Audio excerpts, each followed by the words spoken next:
السلام علیکم ورحمۃ اللہ وبرکاتہ۔ ناظرین کرام، آج ہم آپ کے سامنے ایک ایسا واقعہ، ایک ایسی کہانی پیش کر رہے ہیں کہ جو عوام تو عوام بلکہ خواص کے اندر بھی بہت زیادہ مشہور اور معروف ہے، اور آپ حضرات نے وہ کہانی، وہ قصہ کسی نہ کسی عالم دین سے، کسی واعظ سے، کسی خطیب سے، مقرر سے ضرور سنا ہوگا، اور یہاں تک کہ بڑے بڑے شعراء نے بھی اپنے اشعار کے اندر اس واقعے کا ذکر کیا ہے۔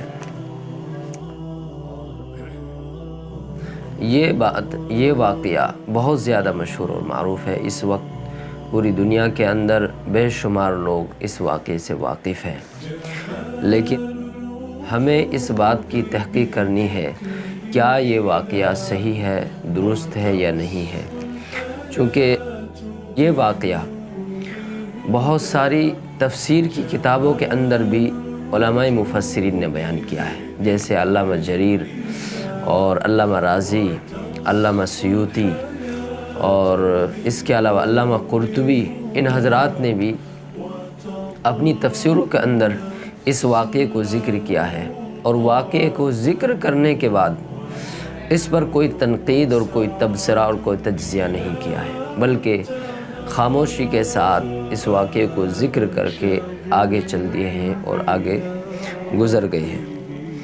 لیکن ہمیں اس کی تحقیق کرنی ہے کہ ہم اس واقعے کو بیان کر سکتے ہیں یا نہیں کر سکتے ہیں، اور واقعہ ہے شداد کی جنت۔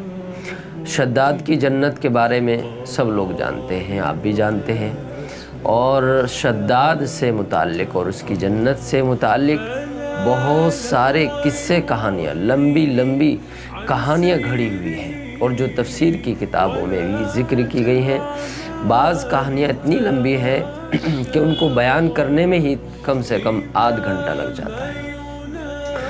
تو قرآن کریم کی ایک سورت ہے سورہ والفجر، اس کے اندر آیت ہے اعوذ باللہ من الشیطان الرجیم، بسم اللہ الرحمن الرحیم، الم تر کیف فعل ربک بعاد ارم ذات العماد التي لم يخلق مثلها فی البلاد۔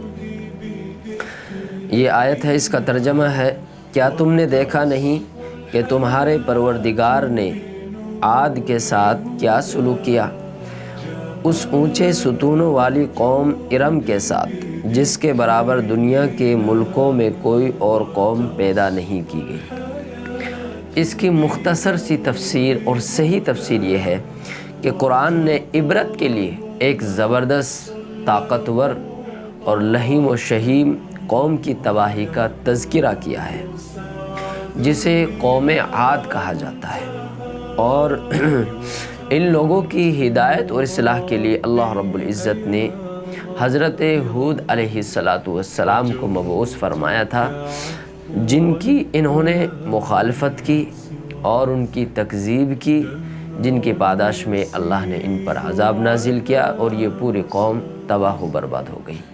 یہ اس کی محققین، مفسرین کی کتابوں سے صحیح توضیح اور تفسیر ہے، لیکن بہت سارے مفسرین جن کا میں نے آپ حضرات کے سامنے نام لیا ہے، جن میں ابن جریر ہیں، علامہ رازی ہیں، اور علامہ قرطبی ہیں، علامہ سیوطی ہیں، اس کے علاوہ اور بہت سارے مفسرین ہیں کہ جنہوں نے اس آیت کے سائے میں ارم ذات العماد، اس آیت کے تحت ایسے لمبے چوڑے قصے، کہانیاں گھڑی ہیں کہ جن واقعات کا سر چشمہ بڑی حد تک اسرائیلی روایات ہیں، اور اسرائیلی روایات بھی وہ روایات کہ جن پر اعتماد نہیں کیا جا سکتا۔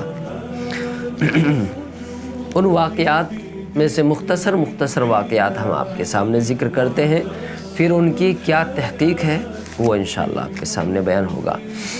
انہی روایتوں میں سے ایک روایت میں یہ داستان بھی ہے کہ عاد کے دو لڑکے تھے، شداد اور شدید۔ دونوں نے اپنی بے پناہ طاقت اور قوت کے بلبوتے پر بہت بڑے ملک پر قبضہ اور اقتدار جما لیا تھا، لیکن جلد ہی ایک بھائی شدید مر گیا اور شداد تنہا حکومت کا مالک بن گیا۔ اس نے ساری دنیا پر قبضہ جما لیا۔ اس نے اہل کتاب سے جنت کا ذکر سن رکھا تھا، اب وہ اپنی حکومت کا بلا شرکت غیر مالک بن چکا تھا۔ اس نے تہیہ کیا کہ میں اس زمین پر ایک ایسی ہی جنت بنا دوں گا۔ اسی جذبے کے زیر اثر اس نے عدن کے صحرائی علاقے میں جنت ارم بنائی، جس کو جنت شداد کہا جاتا ہے۔ اس جنت کے بنانے میں 300 سال کی مدت لگی۔ اس نے عمر بھی لمبی پائی تھی اور 900 سال تک اس دنیا میں رہا۔ یہ واقعہ روح المعانی کے اندر اور مدارک التنزیل کے اندر ذکر کیا ہے۔ دوسرا ایک واقعہ، یہ ارم ایک بہت بڑا شہر تھا۔ اس کی شہر پناہ سونے اور چاندی کی اینٹوں سے بنائی گئی تھی۔ اس کی عمارتوں میں لگائے جانے والے ستون زبرجد اور یاقوت کے تھے۔ اس کے سنگریزے اور بجریاں ہیرے جواہرات اور موتیوں کی تھی۔ اور جب یہ جنت ارضی بن کر تیار ہو گئی تو اس کی بڑی تیاریوں اور لاؤ لشکر کے ساتھ جنت کے معائنے کا ارادہ کر کے اپنے تمام حشم و خدم کو لے کر چل پڑا۔ اور جب اس جنت ارضی سے 24 گھنٹے کی مسافت کی دوری پر تھا کہ ایک چیخ سنائی دی۔ یہ چیخ اتنی کرخ تھی کہ شداد وہیں مر گیا اور اپنی بنائی ہوئی جنت میں قدم بھی نہ رکھ سکا۔ تیسرا واقعہ، وہب ابن منبہ کی ایک روایت میں ہے کہ عبداللہ ابن قلابہ کا ایک اونٹ گم ہو گیا۔ اس کو تلاش کرتا ہوا وہ وہاں پہنچ گیا جہاں جنت شداد واقع تھی۔ اس نے جنت کو دیکھا، اس میں سے کچھ بیش قیمت چیزیں بھی اپنے ساتھ لیتا آیا۔ جب یہ خبر حضرت معاویہ رضی اللہ عنہ کو ملی، انہوں نے عبداللہ ابن قلابہ کو طلب کیا۔ اس نے آ کر اپنا واقعہ بیان کیا۔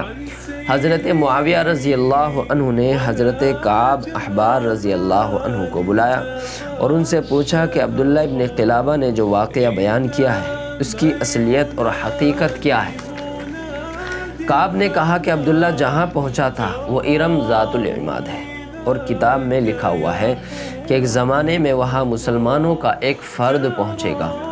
اس کا رنگ زردی مائل سرخ ہوگا اور اس کے ابرو پر تل ہوگا۔ گفتگو ختم کر کے جب کعب نے عبداللہ کی طرف رخ کیا تو قسم کھا کر کہا کہ یہی وہ شخص ہے جس کے بارے میں جنت شداد دیکھنے کی پیشین گوئی کی گئی ہے۔ یہ 3 واقعات ہو گئے۔ چوتھا واقعہ ہے کہ ایک نبی نے شداد کو دعوت دی اور ایمان لانے کی صورت میں جنت کا وعدہ کیا۔ تو اس پر شداد نے ان سے جنت کی صفات پوچھی۔ ان نبی نے جنت کی صفات بیان فرمائی تو اس پر شداد نے کہا کہ ایسی جنت تو میں بھی بنا سکتا ہوں۔ پھر اس نے ایک عجیب و غریب جنت بنائی لیکن اس میں داخل ہونے سے پہلے ہی مر گیا۔ اور 5واں واقعہ، اللہ تعالیٰ نے اسرائیل سے پوچھا کہ تمہیں اب تک کسی کی روح قبض کرتے وقت رحم آیا ہے؟ تو انہوں نے عرض کیا جی ہاں، 2 بندوں کی روح قبض کرتے ہوئے بہت رحم آیا تھا۔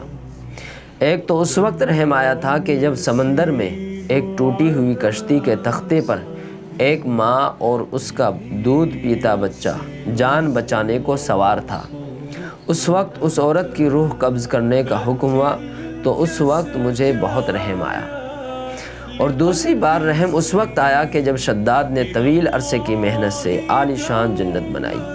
پھر جب جنت تیار ہونے کے بعد اس میں داخل ہونے کا وقت آیا تو داخل ہونے سے پہلے ہی شداد کی روح قبض کرنے کا حکم ہوا۔ تو اللہ تعالیٰ نے فرمایا کہ تمہیں ایک ہی شخص پر 2 مرتبہ رحم آیا، کیونکہ وہ دودھ پیتا بچہ شداد ہی تھا۔ یہ سن کر اسرائیل علیہ السلام حیران رہ گئے۔ تو عزیز گرامی قدر، یہ 5 واقعے آپ حضرات کے سامنے میں نے بیان کیے ہیں۔ اس کے علاوہ بھی اور بھی بہت ساری کہانیاں اس سے جڑی ہوئی ہیں، لیکن آج ہم انہی پر اکتفا کرتے ہیں اور ان کی کیا تحقیقات ہیں وہ پیش کرتے ہیں۔ تفسیر کی اکثر کتابوں میں اس داستان کو کسی نہ کسی حیثیت سے ذکر کیا گیا ہے۔ بعض حضرات بیان کر کے خاموشی سے گزر گئے ہیں اور اپنی کوئی رائے انہوں نے نہیں لکھی ہے، لیکن محققین مفسرین نے اس کو بالکل گھڑا ہوا قصہ قرار دیا ہے، جبکہ مفسرین نے اس کی تصریح کی ہے کہ اس کا فرضی ہونا بالکل ظاہر ہے۔ ہزاروں برس پیشتر کی پیشین گوئی جس آدمی کے بارے میں کی گئی اس آدمی کو قطعیت کے ساتھ قسم کھا کر نامزد کر دیں، یہ عقل میں آنے والی بات نہیں ہے۔ یعنی عبداللہ ابن قلابہ والا واقعہ۔ بعض روایتوں میں ہے کہ ارم دمشق کا ایک شہر تھا، کسی روایت میں ہے کہ یہ اسکندریہ شہر کا نام ہے۔ الدر المنصور علامہ سیوطی رحمۃ اللہ علیہ نے لکھا ہے کہ ارم خود دمشق ہی کا نام ہے۔ یہ سب اسرائیلی خرافات ہیں، یہ بنی اسرائیل کے ملحدوں اور بددینوں نے گھڑا ہے۔ پھر اہل کتاب مسلمانوں کے ذریعے یہ روایت مسلمانوں میں چل چکی ہے۔ اہل کتاب مسلمان یعنی جو پہلے عیسائی تھے، یہودی تھے حضور صلی اللہ علیہ وسلم کے زمانے میں، اور وہ پھر مسلمان ہو گئے تھے، تو ان کے ذریعے سے یہ اس طرح کے واقعات مسلمانوں میں پھیلے۔ حافظ ابن کثیر رحمۃ اللہ علیہ نے اپنی کتاب تفسیر ابن کثیر میں اس موقع پر لکھا ہے کہ جو شخص یہ کہے کہ ارم ذات العماد ایک شہر ہے، یا یہ دمشق کا نام ہے، یا یہ اسکندریہ کو کہتے ہیں، تو ان میں سے کوئی بھی بات قابل تسلیم نہیں ہو سکتی، کیونکہ آیت قرآنی کا سیاق و سباق اور انداز بیاں اس کی تردید کرتا ہے۔ جو لوگ ارم کو شہر کہتے ہیں، جس کی چہار دیواری سونے اور چاندی کے اینٹوں کی تھی، اور اس کے سنگ ریزے اور بجری موتیوں اور جواہرات کی تھی، اور اس کی مٹی مشک کی تھی، یہ ساری تفصیل بنی اسرائیل کی خرافات ہیں، ان کی بددینوں اور زندگیوں کی گھڑی ہوئی ہے۔ ابن قلابہ کا قصہ بھی غیر مستند ہے، اگر بالفرض اس کی سند صحیح بھی ہو تو یہ اس بدوی کی خود گھڑی ہوئی کہانی ہے، اور کسی طرح کی ہوس نے اس کو اس جھوٹی کہانی گھڑنے پر مجبور کیا ہے۔ اس نے جاہل اور توہم پرست عوام کی طرح یقین کر لیا کہ یہاں ہیرے جواہرات دفن ہیں جن کا خارج میں کوئی وجود نہیں ہے۔ یہ علامہ ابن کثیر رحمۃ اللہ علیہ کی تبصرہ ہے، ان کی رائے ہے۔ روح المعانی کے مصنف علامہ آلوسی رحمۃ اللہ علیہ نے دونوں کہانیوں کے سلسلے میں جو رائے دی ہے اس کے الفاظ یہ ہیں: جنت شداد اور ابن قلابہ والی کہانیاں دونوں موضوع اور گھڑی ہوئی ہیں۔ علامہ آلوسی رحمۃ اللہ علیہ نے یہ دونوں جنت شداد اور عبداللہ ابن قلابہ کا واقعہ کہ ان کا اونٹ گم ہو گیا تھا، وہ اونٹ تلاش کرتے کرتے جنت شداد پہنچ گئے اور انہوں نے وہ جنت دیکھی ہے، ان دونوں کہانیوں کی تردید کی ہے علامہ آلوسی رحمۃ اللہ علیہ نے روح المعانی میں، اور کہا کہ یہ گھڑی ہوئی ہے۔ صاحب کمالین نے بھی لکھا ہے کہ جنت شداد کی کہانی محقق علماء اور مؤرخین کے نزدیک یہودیوں کی گھڑی ہوئی کہانی ہے جس کا کوئی اعتبار نہیں، یہی شرح بخاری اور تفسیر جامع البیان میں کہا گیا ہے۔ اور مشہور و معروف مؤرخ علامہ ابن خلدون نے اپنی مایہ ناز کتاب تاریخ ابن خلدون کے مقدمے کے اندر لکھا ہے، ارم ذات العماد کے تحت مفسرین جس شہر کا تذکرہ کرتے ہیں یہ عقل و گمان سے دور کی باتیں ہیں، ایسا کوئی شہر تاریخ میں تھا ہی نہیں۔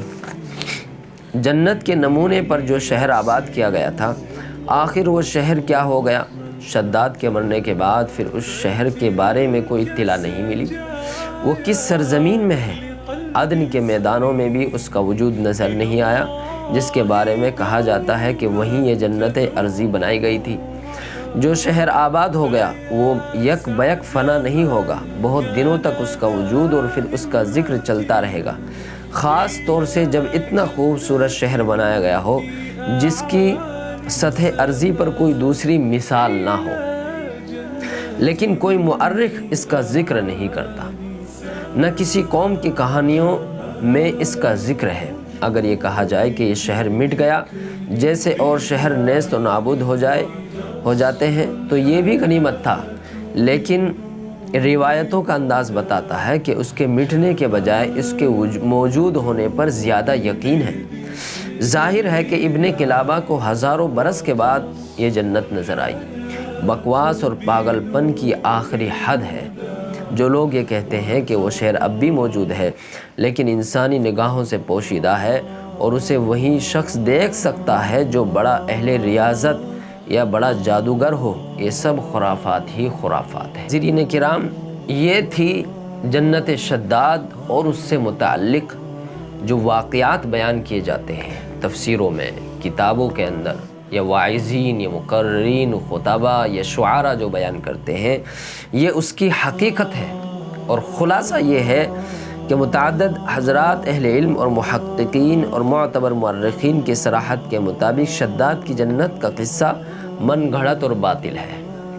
شداد کی جنت اور اس سے متعلق مشہور مذکورہ قصے، کہانیاں اور باتیں اگرچہ زبان زدے خاص و عام ہیں اور مختلف کتابوں میں موجود ہیں، لیکن ان واقعات کی کوئی سند نہیں ہے، یہ سب بے اصل ہیں۔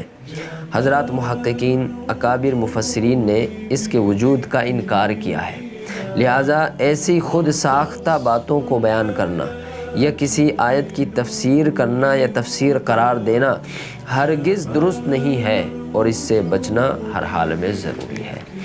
اس لیے میرا عزیزو، آج کا اس ویڈیو بنانے کا میرا مقصد یہ ہے کہ جنت شداد سے متعلق جو عوام میں واقعہ مشہور ہے کہ جنت پر اس زمین پر شداد نے ایک جنت بنائی تھی، وہ اتنی خوبصورت تھی کہ اس کے اندر سونے چاندی کی اینٹیں لگائی گئی تھیں اور ہیرے جواہرات کے ستون اور فرش ڈالے گئے تھے، نہریں، شہد کی نہر، دودھ کی نہریں نکالی گئی تھی، اور طرح طرح کی قصے، کہانیاں اور نہ جانے کیا کیا طرح کی خرافات اور بکواس اس طرح کی بیان کی جاتی ہیں۔ یہ سب بالکل سراسر غلط ہے، حقیقت سے اس کا کوئی تعلق نہیں ہے۔ یہاں پر میں ایک بات ضرور عرض کروں گا، ہمارے ایشیا کا مزاج یہ ہے، ایشیا میں رہنے والے باشندوں کا، لوگوں کا مزاج یہ ہے کہ ہمارے یہاں سنی سنائی باتوں پر زیادہ یقین کرتے ہیں اور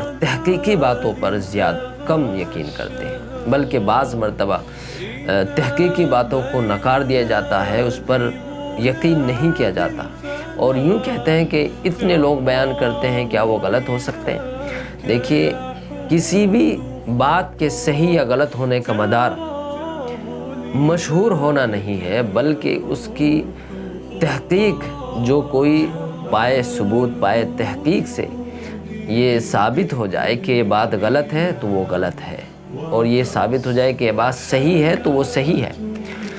لہٰذا جب کسی چیز کے بارے میں مورخین نے، مفسرین نے، محققین نے یہ کہہ دیا ہو کہ یہ غلط ہے تو وہ غلط مانی جائے، چاہے اس کو بے شمار لوگ بیان کرتے ہوں یا نہ کرتے ہوں۔